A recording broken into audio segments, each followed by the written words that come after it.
Thank you so much, Joe. Thanks everyone for joining me this afternoon.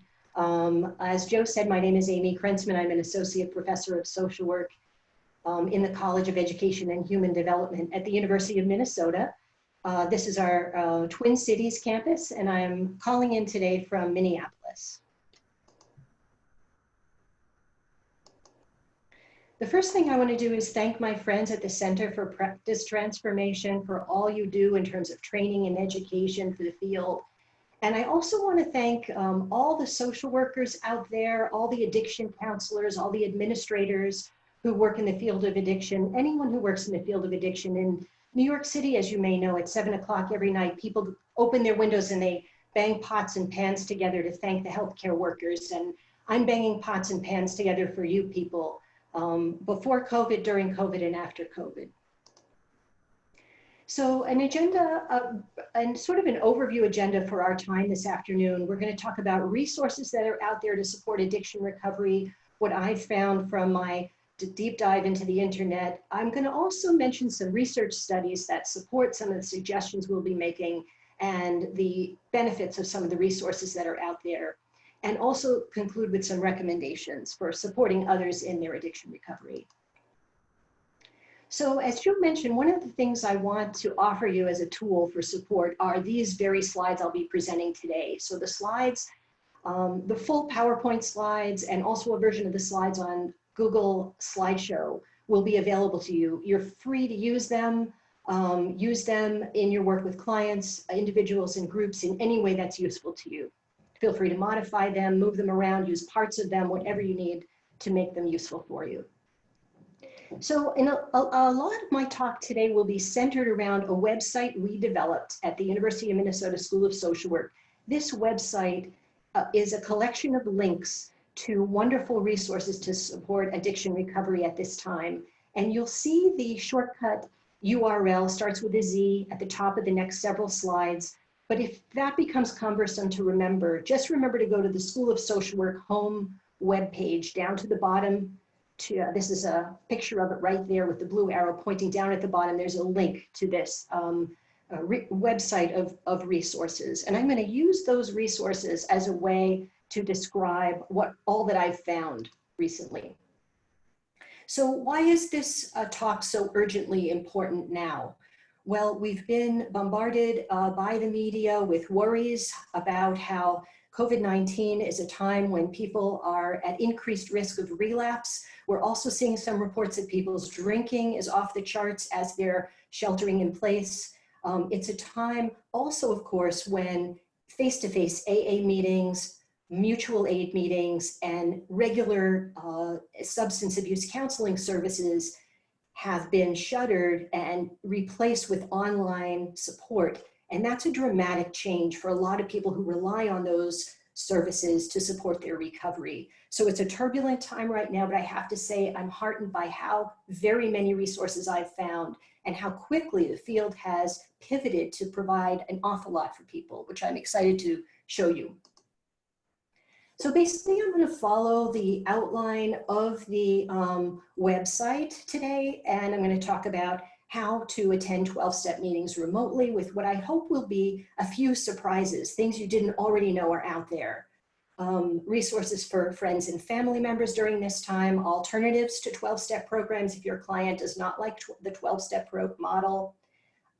There are remote conferences and workshops going on now. I'm excited to show you about. There are service opportunities for people in recovery, resources for setting up and running remote meetings and protecting those meetings from unwanted intrusions.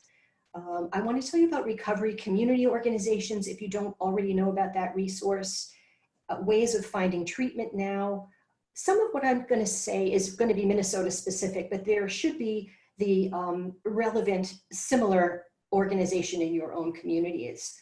And finally, a set of resources for people who only have a phone and the phone doesn't connect to the internet. Maybe it's a landline or an old phone. So what's out there for those people these days? This is the cover page of our website. This is the top of the website. And I'm going to move forward with just some background. What do we know about online meetings in general? Well, Online recovery bulletin boards were the first electronic meetings. They were started in the 1980s, and email groups, 12-step or AA email groups, were started in the 1990s. And online meetings existed before COVID-19. There was and is an intergroup to represent the collection of online meetings for Alcoholics Anonymous. To the bottom left, you see their old website. And just as I clicked this morning to update this slide, they're testing a new updated website. Again, one of many examples of people who are quickly changing with the times to offer more and better services. So it's time for our first poll, and this is poll number 6, and I think I can control it myself. So let's see if I can control it myself. So I'm going to start with a question for the people who have who are joining us today. And the question is, I'm going to throw something at you, a term you might not have heard. Location-centric virtual meetings are mostly a phenomenon of the COVID-19 virus. True or false? And you might not know that term yet, but what would you guess?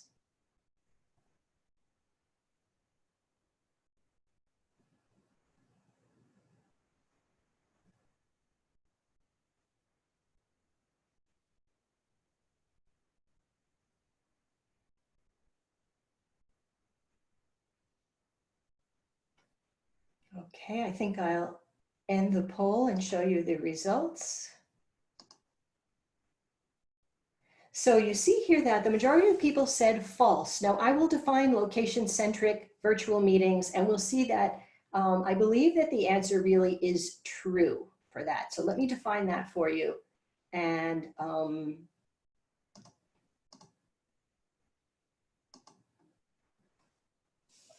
here, right here on this next slide.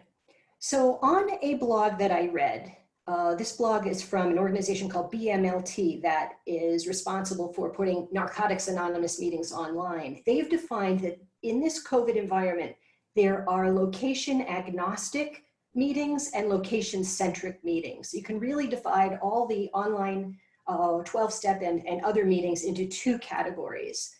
Location agnostic. Now what they mean by agnostic, they don't mean the religious term, they just mean indifferent. So these are meetings where the location, where the meeting is coming from, it doesn't matter at all. These meetings existed before COVID. Attendance from individuals from all over the world was typical, and there's less of a concern with geographic location of the meeting and more concern with day-to-day, with what day the meeting is happening, what time, and what language it's in. Now, typically those meetings before COVID, according to this blog, had 10 to 20 participants, and after COVID, 400 plus participants. In comparison to that are what this blogger called location-centric virtual meetings. These are relatively new in response to the COVID epidemic. These are formally face-to-face meetings that have been converted to online meetings because of COVID. Here, the person would attend their normal regular group at its regular time and place, and they'd see all their friends that they already know, but through the internet or by calling in. And there's this idea, of course, that when after COVID is over, that these meetings will close up and we'll go back to meeting face-to-face again. So there's a wide range in terms of types of online meetings. There's, virtual meetings rather. There are online meetings which are held via the internet, phone line meetings which would be held via a landline or a mobile phone, and then meetings that are either or, online or by telephone. There are closed meetings only for those who identify as someone in recovery, and there are plenty of open AA and NA meetings where anyone can attend, but only those who share would be members. Here are a couple of pie charts I drew based on a website that listed, it was a Google spreadsheet that listed over 1,000 AA meetings. And I analyzed those meetings, and I found that by and large, the vast majority of the meetings, so the red wedge of the pie, were phone or video. They were both. The green slice represents video-only meetings. The yellow slice represents phone-only meetings. And a very small slice called themselves audio via web. So what kind of video conferencing are people using? And I use the same data set of online meetings. And by and large, the vast majority, 96% of the meetings are being held through Zoom. And the next one is Skype. So here's what our website looks like. And the first part of the website is how to attend AA meetings remotely. And it has the AA online internet featured up top, the main AA website. And then since we're coming out of the Twin Cities, our St. Paul intergroup and our Minneapolis intergroup with their remote and online meetings and listings of face-to-face meetings that have converted to online. I want to point out a couple of resources you may not have already found. One is this list of I'm going to start here with New York City's lists of remote meetings. In my view, from what I've seen on the internet, New York City has been a leader, New York City Intergroup has been a leader in moving things online. And here is a snapshot of all the meetings that are going on right now based on this website, and the links are all in our main website. So New York Intergroup online meetings, they listed 264 meetings on Friday alone, and 24 meetings that are going on right now. 24 meetings are going on between 12:15 and 1 p.m. today. So that's an awful lot of options. And one thing I'd like to say, it starts to talk about my recommendations for you with your clients. Well, we'll get there. I'm getting ahead of myself slightly. Okay. So I want to point out also a resource I found, a list of US and international AA meetings, and that is featured, a snapshot of this is featured here on this next slide. It lists the day, it lists the time. Now, for this website, it's in Pacific time. So wherever you are, you would need to do the calculation to get the timing right for your own local area. The meeting name, phone number, the link to access it, the type of meeting, whether they will provide a signed meeting slip, and any directions. And finally, I want to report a recent finding that there are now about 5 online meetings that are running 24/7 every day, every hour of every day. About 5 AA meetings that are 24/7, and about 2 NA meetings that I found that are running 24/7. And the links to those are here on our website. So before, when I said I was getting ahead of myself, now I'm catching up with myself. And we're going to do poll question number 5. Okay, so here we go. The question is, nothing bad can happen to a person who attends an online meeting.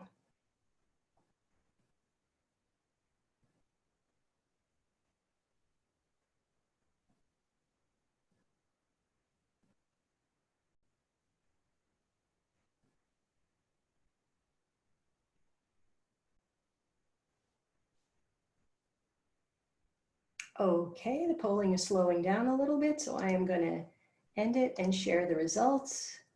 And yes, 92% of you said false, So let's go into that a little bit.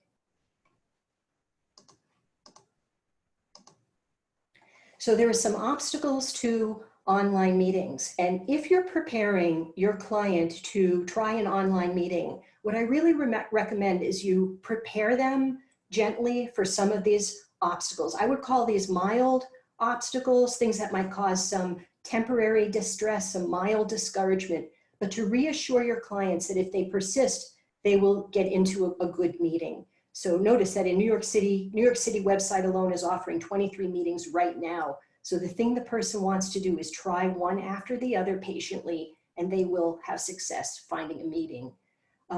Some of the obstacles people may face is they might find that the meeting has a password, and when they click for more information, the password is not revealed. Maybe the Zoom address has changed. Maybe it says something like email the group leader for access, and they email the group leader and they get no reply. There might be an error calculating the time change, your client might have calculated it correctly, but it might be listed incorrectly in the list. They might ask you to download some new software. It might be unclear how to dial in by phone. You might need an internet connection to participate. And this sort of paradox, the phone meeting lists appear on the internet. So how does the person with only a phone get a hold of those internet meetings? I have some solutions for that I'll be offering later.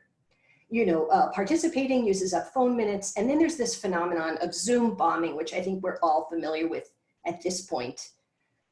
Zoom bombing is when a participant who's like a bad actor, who does not mean well, who's intentionally trying to sabotage the meeting, shares their screen and shows offensive images. The participant might share the whiteboard and type offensive words, and they might type offensive words into the chat. However, there is some good news. In fact, there's a lot of good news. And that is that there's a lot of help out there now. Zoom has changed their policies and updated their software, and things are much safer now and more secure, as you might already know. And there have been a lot of resources to help meetings, people attending meetings feel safe. And there's links to those here on our website.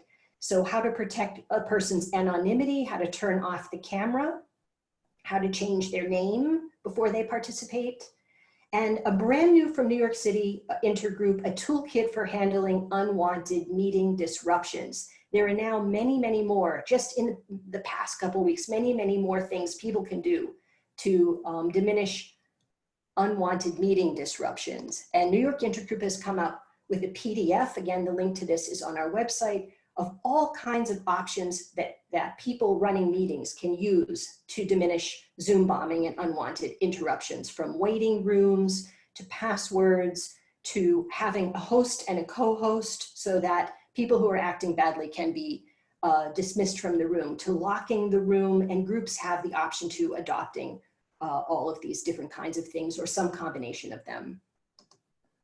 There are, of course, tremendous upsides to attending remote meetings that you can emphasize with your clients. There is certainly an abundance of them now, with several on every hour of the day. It's inspiring to see people from all over the country and all over the world. You can attend anonymously by stopping the video. You can just sit and listen. Arguably, going into a face-to-face meeting takes more courage than going on to an online meeting. However, you will find, as you already may have seen, that many people are very, very apprehensive about trying an online meeting, and the whole technology thing and the whole online thing is disagreeable to them, and they have an obstacle about that. You can also phone into a meeting while you're going for a walk or sewing your masks or doing your dishes very, very easily. Of course, no travel time, no expense for gas or bus fare, and you're, of course, the most important thing, free of COVID risk. There are also an incredibly wide and diverse range of online meetings. Basically, anything you ever could have imagined in the face-to-face world is also happening online from what I've found. Women's meetings, young people's meetings, LGBTQ+ meetings, AA members who don't ascribe to the idea of a higher power, and they have non-spiritual, non-religious meetings where there is no prayer and no talk of a higher power. Alternatives to AA altogether that are secular and religious-based groups. And all of these are being offered online. Veteran and active duty meetings, and a great number of beginners meetings.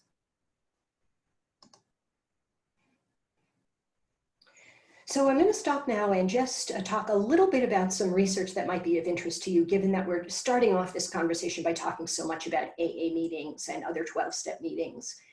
Very recently, within a matter of the past month, a very important study was published. This is a Cochrane review, and this is a review of the research on Alcoholics Anonymous that has to subscribe to the highest standards of reporting. This report is 120 pages long, and the New York Times picked up on it when the academic paper was published, and they summarized it here on the right side of the slide very accurately. The New York Times headline said, Alcoholics Anonymous versus other treatment approaches such as cognitive behavioral therapy, motivation enhancement therapy. The evidence is now in. An updated review shows AA performs better than some other common treatments and is less expensive. And that's exactly what the study showed. The study compiled research evidence from 27 studies that were conducted according to the highest standards of research. So there's many, many more than 27 studies on AA, but these 27 were the highest ones that met criteria to be included. It included over 10,000 research subject participants, and they found that AA outperforms other clinical approaches in rates of continuous abstinence at the 12-month, 24, and 36-month follow-up, and that AA represents healthcare cost savings. In any research I've done, and also any research I've read of others, I always find this robust relationship between AA and drinking. No matter how they measure AA participation and attendance, no matter how they measure drinking, no matter what the time span has been between AA and drinking, whether it's been a week or 5 years, AA has a significant, what they call a main effect on beneficial outcomes in terms of abstinence. In my study, if someone said they were an AA member, a year later, they were 4 times more likely to have a year of continuous sobriety. We also find in the research literature, and this has implications for COVID and counseling your clients right now, that AA attendance is positively associated with what we call in our field good drinking outcomes. Percent days abstinent is good. We want that number to be high. Drinks per drinking day is bad. We want that number to be low. And AA attendance correlates significantly with those drinking outcomes. But AA involvement, having a home group, having a sponsor, celebrating your anniversary in AA, doing 90 meetings in 90 days. If someone is involved in AA, if they're doing service, then their correlation with, if you will, in our language, better drinking outcomes is stronger. And you can see that with a stronger correlation on this side of the slide than on this side. There are also, going back now to the tour of our website, there are also very many Narcotics Anonymous meetings being offered remotely. And I want to show you a little bit about what I found there. In the list of virtual meetings worldwide, again, I saw 1,000 meetings. They were in, let's see, I took a note of it, 13 different languages. And here's the English-speaking meetings for Friday. The first one's in in Exeter, Devon in the UK. The second one was in Lisbon, and the third one was in Sydney, Australia. This is the NA virtual meetings based in Minnesota, and your own state might have something similar up and running. So next, a word about AA's mechanisms. I want to check the time, and I think I'll scoot through this a bit briefly. Mechanism talks about how does AA work. I'm going to scoot through this a little more quickly, given the time. So AA works through what they call common processes, which are things that exist in any good substance abuse therapy. AA works through AA-specific processes like reading AA literature, working the steps. AA works through spiritual processes, specifically prayer and meditation.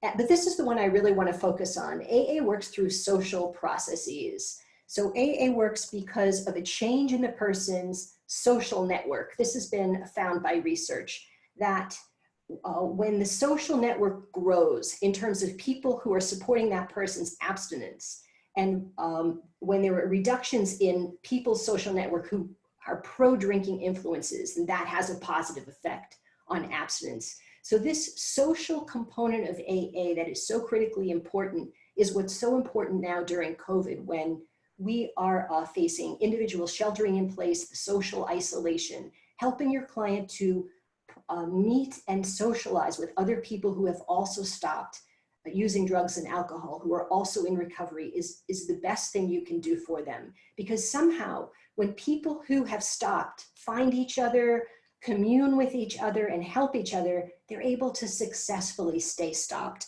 I don't have a lot of time to go into this, but I want to briefly tell you that in 2015, I read this article in the New Yorker called Experiments in Sobriety. And to make a long story short, this was a young man who decided he wanted to stop drinking for 1 year.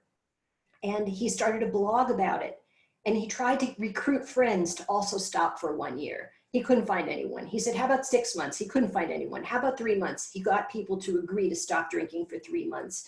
And this group of people, because they were in touch with each other, they were able to successfully stop drinking for that period of time that they had as their goal.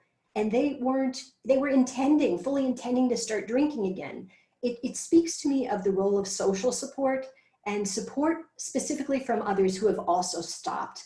That helps people to stop and stay stopped. If you want to read more about all the groups before Alcoholics Anonymous that were groups of people who decided to stop drinking and they successfully stayed stopped by helping each other, I recommend Slaying the Dragon, Bill White's Wonderful History of Addiction Treatment and Recovery in America.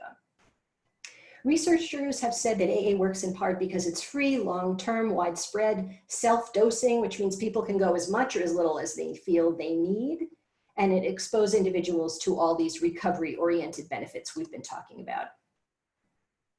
So back to the tour of our website, I just want to highlight a couple things on this next section of the website, which are additional resources. XA Speakers is a website where there are pre-recorded 12-step speaker tapes. So if someone doesn't want to go to a live Zoom meeting, they can hear a recorded tape. And you may not know, or you may know that the AA Grapevine, which is the AA magazine for members, is offering free access during COVID to their issues. And here's a number of other 12-step programs with lists to their meetings, and I checked each one and they're offering online meetings. So let's see the poll. Okay, let's go ahead and do this one. This is poll number 2.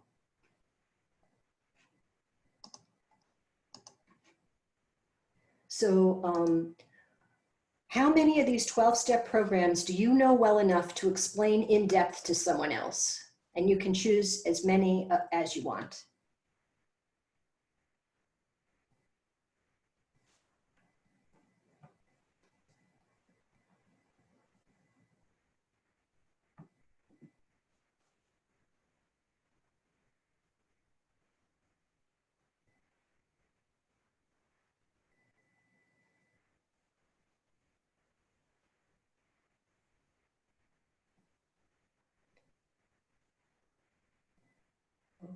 Okay, I think I will end the polling, share the results with you.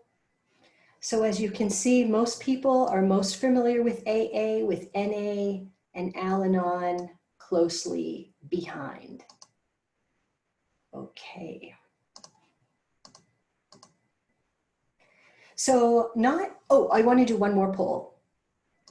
This is going to be poll number 3.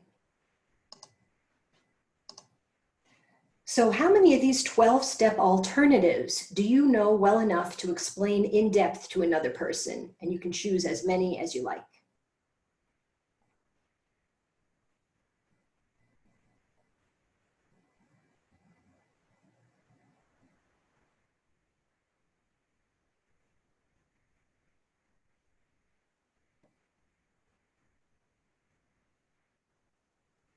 Okay, the polling is slowing down, so let's see what the results are.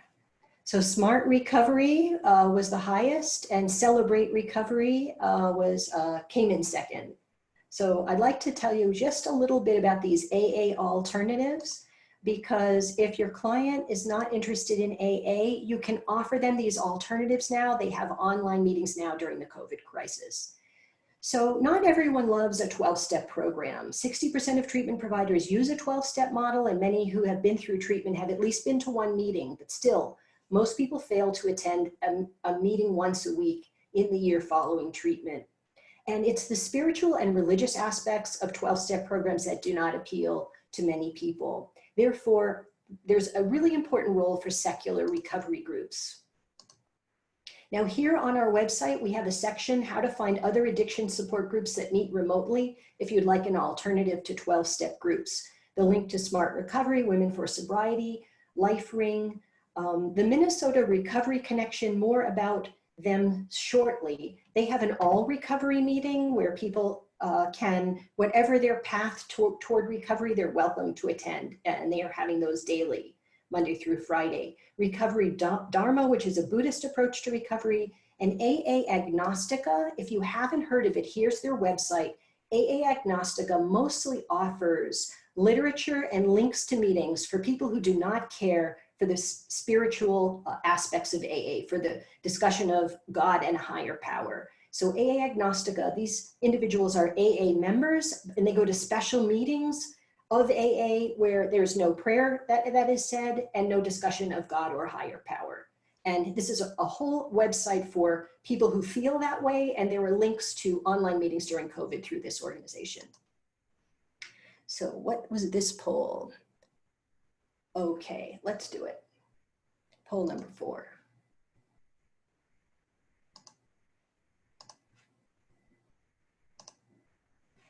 This poll is 12-step alternatives work as well as 12-step programs in terms of producing the same kind of impact on a person's drinking.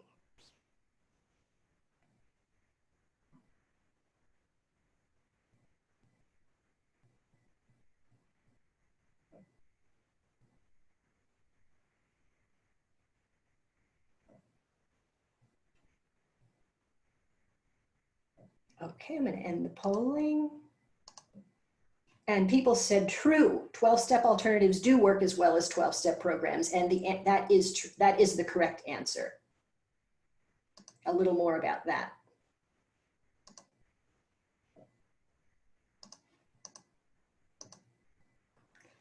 So where there's been 27 studies of AA that reach the highest standard of research, and many other hundreds of other studies on AA. Research on 12-step alternatives like Women for Sobriety, LifeRing, and Smart Recovery are more in its infancy. There's fewer research studies on this, but we are seeing the first large-scale studies of these organizations. And what we're finding is that compared to 12-step groups, members of these alternate organizations, and these groups are all secular, the members were less religious, they had more education, they had greater incomes, and they went to fewer in-person meetings. That might be because even before COVID, they were attending online meetings. Members of these groups rated their groups higher on satisfaction and cohesion than 12-step members rated their meetings. Women for Sobriety and LifeRing members were older, more likely to be married, and their addiction and mental health problems were less severe than 12-step members. Now, on the question of how effective were these groups, that all boils down to this table right here that I'd like to spend a minute on. So first of all, ultimately it was found that 12-step, that the three Women for Sobriety, LifeRing, and SMART all functioned equally well to one another in terms of 3 different kinds of drinking outcomes. But it was this question that had an impact on those results. So at the beginning of the study, people, no matter what program they were in, they were asked, do you want to quit forever and stay sober forever more? Do you want to quit forever, but you think you might slip? Do you want to quit for now, but later on change your mind? And would you like to moderate your drinking? So just notice that for all groups, this was the most popular selection. But notice the difference between groups. AA members rated, or 12-step members rated their commitment that their drinking goal was they wanted to quit forever, that they were rated that in higher numbers by percentage than the other groups. And that actually ended up having an effect on the outcomes, because people who said that their goal was to quit forever, they had better abstinence and drinking outcomes than the other groups. So the 12-step groups outperformed the alternative groups only because there were more 12-step members who endorsed yes to this first item, that they wanted to stop drinking and stay stopped forever. The researchers were able to determine this was the factor that made up for the difference. If they ironed it out and took this out of the model, and or rather they would have included it in the model in order to make it even, if everyone had the same feeling about abstinence as a goal, then all of the groups performed equally well. And that's just a little more information on the same thing. So on our website, we also have some information for those who are worried about another person's drinking. I'm checking the time. And so we have the Al-Anon main website, a group of Al-Anon electronic meetings, Families Anonymous, and Nar-Anon family groups. And just a little bit about the research on Al-Anon. There's, again, less research on Al-Anon. We are starting to see some larger scale studies of Al-Anon. Al-Anon newcomers who were attending Al-Anon 6 months later improved their ability to handle problems caused by the drinking. They reported increases in their well-being and functioning, and they reported that their relationship with the drinker improved. And in a subsequent study, they found that the reason people felt this improvement in Al-Anon was all because of what they call social processes based on the group. If they felt a greater sense of group belonging, if they found a mentor or a role model in the group, if the group helped them work toward goals, and if they were socializing with Al-Anon members outside, these were the factors that led to their improvements and their benefits of Al-Anon. It was all those group factors. I'm very excited to share this with you if you have not seen this already. As you may know, the AA International Convention has been canceled, and here in Minnesota, a big conference we have on Memorial Day weekend called Go for State has also been canceled. But local groups from all over the world are still having their conferences and workshops online, and we have a link to all of these different flyers on our website. Let's look at a couple of these up close. Here's one, they're calling it Baby Zoomers. The District 10, I don't know where District 10 is, virtual meeting workshop on Saturday, April 18th from 1:30 to 4. They've got a Zoom address, they're offering the password, and they have a series of workshops on online meetings, creating and hosting and protecting a Zoom meeting, virtual seventh tradition, passing the basket virtually, and digital anonymity. So they're having a special conference on this new era of electronic meetings during COVID. And anyone can feel free to join. Let's look at another one of these. This is called the Usual Suspects Quarantine Conference Co-Ed Edition. So sometimes you have to read down a little bit to even know where is this meeting being hosted. It might not even be clear, but on April 25th, they are having a workshop or a mini conference between 9 a.m. and 4 p.m. with people speaking from all over the US. Let's look at another example.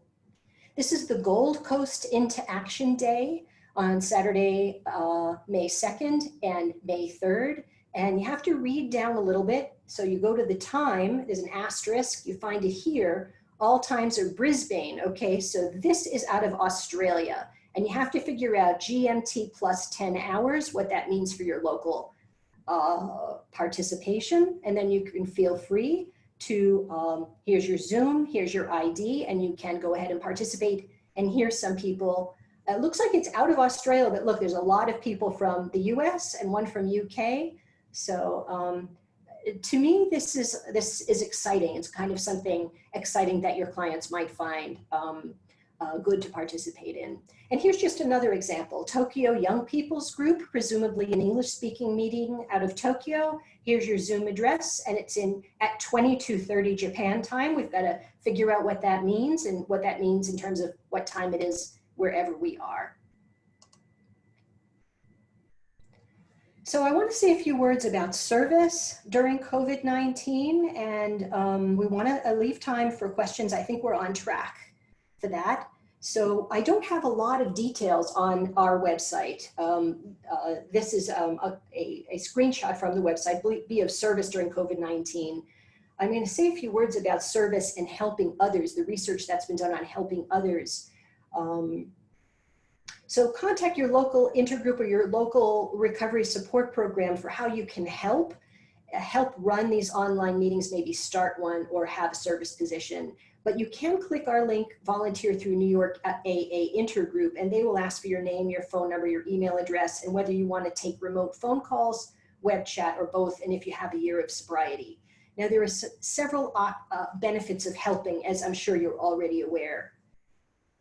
So helping or service, being part of helping the organization run and helping others in the mutual aid group, whatever that form that might take, implies a deeper level of involvement, whether it's AA or something else. And don't forget that that deeper level of involvement in my research and in others' research is associated with better rates of abstinence. So it helps people, service helps people get more deeply involved, and that fortifies people's recovery. These ideas are based in a 1965 paper that I'm excited to say was in a social work journal called the Helper Therapy Principle. And that said, when people are helping, they are also gaining some benefit. Helping fosters self-forgetting Helping fosters self-esteem and makes people feel good about themselves. So it will boost some self-esteem and maybe help people from all these negative moods and fears that people are feeling now. A research participant of mine, after we taught her how to do a simple helping others task, she said she liked doing it because she said, I really do care about people. I'm not selfish. I do care about others. It made her feel good about herself. This was someone who was in residential treatment for addiction. There's a couple other theories of helping that I think you might find interesting. One is the saying is believing effect.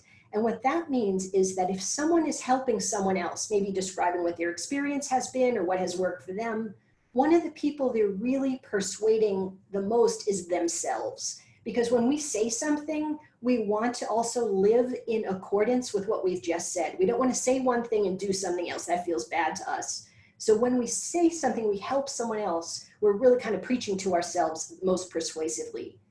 There's also something called self-affirmation theory. And that theory says that when people are reminded of positive aspects of themselves, they view negative events as less stressful and threatening. So when people feel good about themselves, we want to encourage your clients to feel good about themselves, and helping others is a way for them to feel good about themselves. And that's going to dampen down some of the negative affect that people are so riddled with nowadays, fears and uncertainties and worries. This is going to make them feel good about themselves, and we're going to help with that negative affect, which has been associated with greater risk of relapse. Not that relapse is inevitable, but negative mood is one of the greatest risks of relapse. So just in one study of helping in Alcoholics Anonymous, in a sample of individuals with alcohol use disorders, those who were helping others were significantly less likely to relapse. And by helping others, the researcher defined that as that they had been a sponsor or they had worked the 12th step. And those people had greater rates of abstinence. So a couple more things I want to, if you've ever been a student in my class, and maybe you have, you know, I like to kind of cram a lot in, which is maybe kind of like an occupational hazard, but I don't have that very much more to say here. But I do want to tell you about recovery community organizations, which you may or may not know about. They are relatively new recovery support features in the environment. They've only been around maybe the past 15 years or so. And I'm pleased to say there are 5 recovery community organizations in Minnesota. The Minnesota Recovery Connection, Twin Cities Recovery Project, which caters to the African American community. Recovery is happening in Rochester, Recovery Alliance Duluth, and the Recovery Community Network in St. Cloud. These folks are, their offices are closed, but their lines are open. So they are taking calls, they're offering peer recovery support and a wide range of helpful services at this time. And that leads me to one of my final comments, which is, and this again is a screenshot from the website, what to do if you have a phone but no internet. And one of the things you can do is call your local Minnesota Recovery Connection, your local recovery community center. So, you know, of course, the paradox is people who don't have internet, don't have access to the internet to see these numbers, but people can call their local intergroup and they can say, I would like a phone meeting. Can you help me find one? And the volunteer on the line will help them find a phone meeting, tell them what the phone number is, what the passcode is, what time it starts. And that would be a way for someone with just a phone to call one of these numbers and get some help finding a phone meeting if they don't have access to the internet. So many addiction treatment centers are open during COVID-19 and operational and are accepting new clients, doing intake screenings. And here in Minnesota, we've got something called the Fast Tracker link. This shows you what it is. You put in what you're looking for in terms of services and your zip code, and it gives you options. So in St. Paul, there were 13 options for adult non-residential programs with openings currently available. So these kinds of websites can be very helpful. Okay, here's my lightning fast list of recommendations, and then we'll stop for any questions. So my recommendation is to encourage remote meetings, tell clients to think of it as an adventure. It takes courage to try and generate some excitement about seeing people in recovery from all over the world. A great way to recommend the experience is to try it. So I recommend for you to attend a virtual open AA or NA meeting if you haven't. And of course, open meetings are open to anyone in the community. Take time in treatment to explain basic computer skills and navigate to a website, bookmark a page, download an app, and Zoom basics. These basic computer skills to me are life-saving clinical skills now at this time. That's my opinion. This is time well spent in your session with your client, is teaching them the basics of basic computer skills that they might need to get online to access these Zoom and other electronic meetings. Become familiar with our website, use these slides that I've just shown you in any way that you would like. And what I recommend is to invite your clients to map out their daily meetings. So day by day, what are the web-based meetings that they would like to try out? Let them choose 2 to 3 and map them out so that every day they pull this sheet out and they take a look at it and they say, okay, today's Friday. What's my lineup? What do I have planned for Friday? What looks good to me today on Friday in terms of the online meetings I'm going to be attending today? Invite your clients to do this with them, to assign it as homework. Some of the usual advice still applies in this environment. Tell people to try 6 different meetings before they decide it's not for them. Tell people to arrive early and stay late because people chat and share resources before the meeting and after the meeting. I want to conclude, I keep telling you I'm concluding, but this time I think I really mean it. I want to tell you about this wonderful intervention developed by my colleague, Dr. Kaskudis, called the MAZE model. And MAZE teaches people how to get slowly acclimated into a 12-step program or the mutual aid group of their choosing. And what I did here, I won't go through it line by line, but I took the MAZE model on the left-hand side and I translated into what it would look like during COVID. So you would have 5 or 6 sessions with your client. You can do this in a small group, and you have a little bit of a task each week where you get the person's feet wet in terms of integrating into online virtual meetings. And you take it slow, step by step. Each week there's homework, they try something, and they report back to you how it went in the next group. I really urge you to try this. If you do try it, please let me know. And you can read Dr. Kaskudis's paper, which clearly explains how to do it, and use this slide to convert the recommendation into steps that are relevant now during the COVID crisis. Yeah, I'm finally at the end. So there's references here for all the academic research that I cited throughout my talk. And I just want to thank you for your time. And I'm very happy to take any questions that you might have. Thank you so much, Amy. The questions have been coming fast and furiously, so we'll get right into it. Peter asks, are these 264 meetings in New York agnostic meetings? Okay, now there's a couple, it's tricky because agnostic means a couple of different things. So agnostic means something in terms of people who don't believe in God, and agnostic also means location agnostic. And I think that's what Peter means. Those meetings in New York are a mix. They're a mix of meetings out of New York, and they're a mix of meetings from all over the world. So even though it's the New York intergroup meeting list, you'll find meetings in there from all over the country and all over the world, as well as lots of meetings from New York. So they're a mix of local and location agnostic, if I got your question right. Thank you, Amy. Angela asks, and Peter's managing the questions in the Q&A box here. So Peter, after this, I'll open the floor to you to ask questions, and then we'll jump back and forth and kind of handle it that way. So Dr. Krentzman, Angela says, I work with some folks who are looking for groups focused on marijuana use. Any suggestions for online MA meetings? Thank you very much for that. I have not looked up Marijuana Anonymous to see if they're offering online, but I have to tell you that every other 12-step program I looked at was offering online meetings. So thank you for that. I will search it and I will add it to my list on the website. I will Google Marijuana Anonymous, and most of these 12-step programs have a COVID statement that they've come out with, and then their meeting list, which would indicate meetings that are online or remote meetings. Thank you for that. I'll add it to the website. Thank you, Angela. Okay, I can take one here, Joe. Thank you, Peter. Let's see, do you find a mitigating effect on the effectiveness of AA and other 12-step programs for Jewish or non-religious individuals. Okay.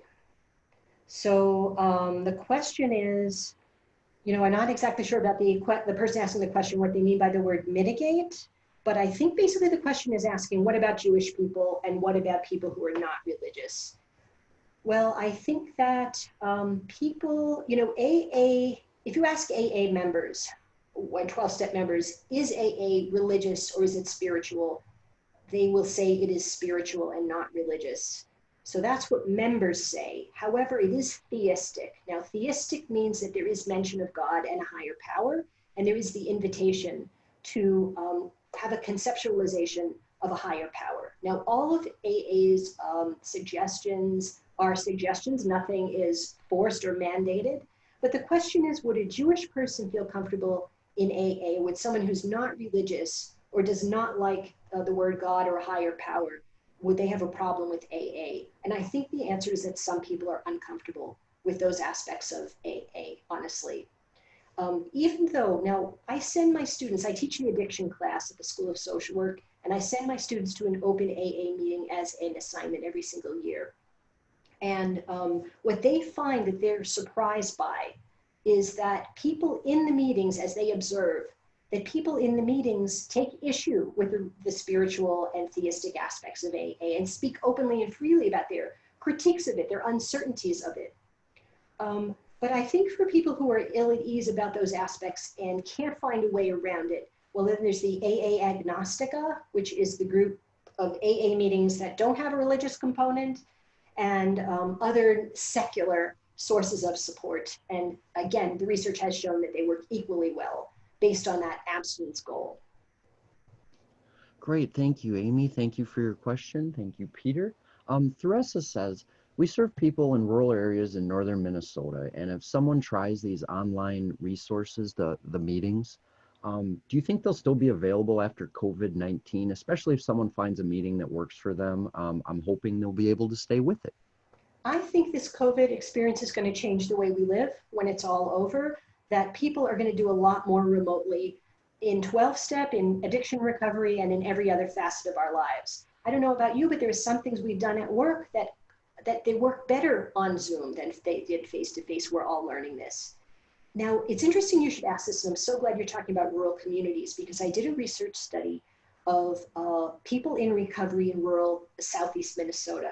And I asked people, are you using the internet? This was 3 years ago when I collected the data. And I asked people, are you using the internet to connect to remote meetings? And across the board, the people I surveyed, I spoke to 36 people in recovery. They said, no, we are not using online resources. And some complained that, of course, meetings are at a great distance to drive. And people said, at the meetings, there aren't Spanish-speaking meetings. There aren't meetings for young people. There aren't meetings where there are a lot of women attending. It seems like a good solution is an online meeting, even when there's no COVID crisis going on. And I think maybe after this, because don't forget, many numbers of meetings exist online, and phone meetings existed before COVID for AA, NA, and many of these other 12-step programs. So they already existed. They will stay in place after COVID is over. And my guess is there will be very, very many more as well. And I think this could change the landscape for people in rural communities who want to access these groups. Okay, I've got one here. This is kind of an interesting question, kind of an opportunity for some research, I would think. So is there current research started collecting data on AA online now while many are using it, and its effectiveness versus being there in person? So probably a little early for that, but sounds like a good question. Really, we're all thinking about that now. There has already been some research on online meeting participation and online 12-step engagement. And to find that research, I'm going to give you 2 places to go for it. One is in Google Scholar, search for AA online and see what comes up in terms of research studies for AA or 12-step programs, Alcoholics Anonymous online. There was a special issue, and I'm going to tell you how to find it through the internet. At Harvard University, there is an institute for research on addiction recovery. And if you Google Harvard University research on addiction recovery, you will come to a website that, and you can sign up for their monthly newsletter. Very timely this month, they did a newsletter of all the research about electronic participation in 12-step programs. And so I got their newsletter, I reviewed it, but I did not study it in depth. So I can't report on the details, but that's how you can find it. Great, thank you, Amy. And we have one more question here from Terry, who asks, where does Rule 25 fit in with these? You know, others probably on this call could answer better than I can, but I do know that the Minnesota Recovery Connection and Recovery is Happening are still helping people now during COVID get connected to Rule 25. For people outside of Minnesota, Rule 25 is our in-state assessment, which takes place for people who have public health insurance. It's their first step to getting into treatment and getting treatment paid for. And that's the first thing they have to do in order to, that's my understanding. And those are still going on from what I understand. And again, others on the call may know better. Thank you, Amy. If anyone knows the answer to that or how it applies, feel free to share that in the chat box here so we have that information available. Peter, do you have one more question? Lots of questions, Joe. Well, let's keep it to one more, and then we will we'll go from there.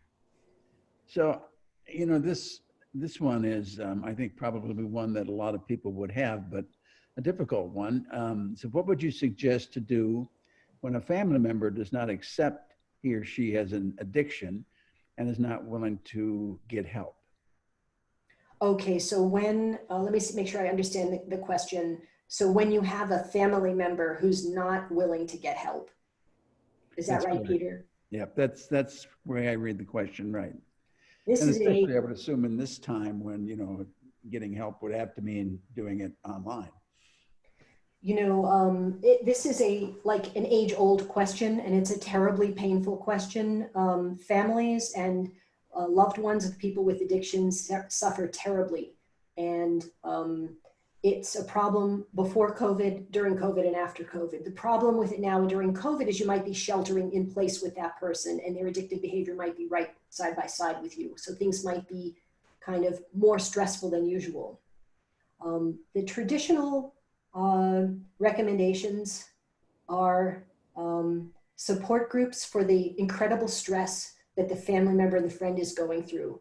And a traditional recommendation is Al-Anon, to attend or try some Al-Anon meetings, to go to the Al-Anon website, and to read the literature that's freely available on the Al-Anon website to see if there's anything there for you.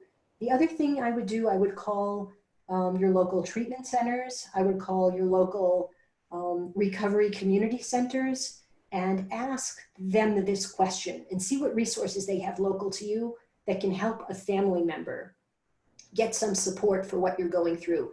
And what you're going to get from that search and that investigation is you're going to get a bunch of tips that will help you interact more successfully with the person who is actively using drugs and alcohol. So it's going to arm you and equip you with some skills that will help you to interact with them more successfully. And the tricky thing for this is that some of those ways of interacting are counterintuitive. They're opposite of what we think might really be helpful, but they do work. You know, the research is showing that Al-Anon is effective. And again, if Al-Anon is not your cup of tea, see what else is available in your community. But there is help out there. And the way that you change and respond, it's not easy, but it can have a positive effect on the other person. Thank you, Amy. In regard to the Rule 25, Rebecca posted a comment in the chat. Rule 25 is a specific type of intake interview that goes through the state and is a way to access treatment services. AA is not governed by the state and is not directly linked to any treatment programs. All AA meetings are independently run by community members and do not require or involve any sort of intake process. Thank you so much for sharing that, Rebecca. Thank you for that.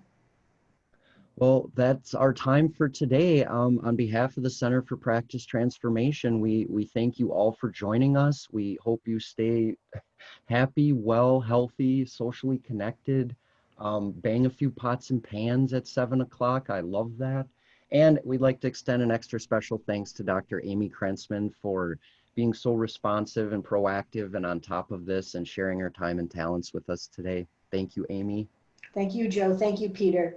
And I'd like to also thank Peter Dimmick for his technical wizardry. We couldn't do what we do without him, and I definitely couldn't do what I do without his knowledge and support. So thank you, Peter. You're welcome. You know, just one quick announcement, so to speak. You know, maybe some of you know this, but at 5:45 today, p.m., there's going to be a sing out your window. You tune in your radio to any of the stations and sing as loud as you can out your window. You've got a friend. And so I encourage everybody to do it and kind of lifts the spirit. 5:45, Peter? 5:45. Love it. Thank you. Thank you all and have a great weekend. We hope to see you next month on May 8th.